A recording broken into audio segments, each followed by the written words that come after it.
বিষয় হচ্ছে অবস্থা হওয়ার একটা বৈশিষ্ট্য আছে। আল্লাহ রাব্বুল আলামিন বলেন কুল হুয়াল্লাহু আহাদ, এটা বৈশিষ্ট্য সবকিছু বলুন।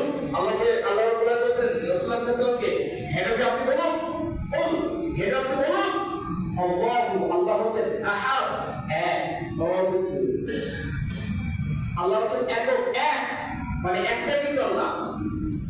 আল্লাহুস সামাদ লাম ইয়ালিদ ওয়া লাম ইউলাদ ওয়া লাম ইয়াকুল লাহু কুফুওয়ান আহাদ।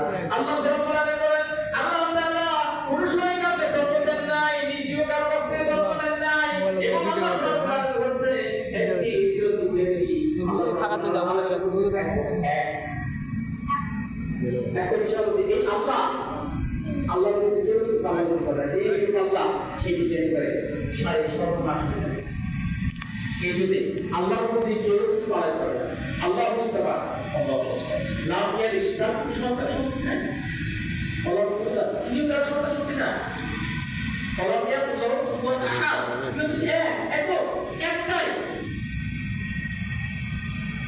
আর এই সূরাতুল ইখলাস এটা হচ্ছে নাম্বার 1 2 এই কোরআন একটা বিষয় আমরা সাথে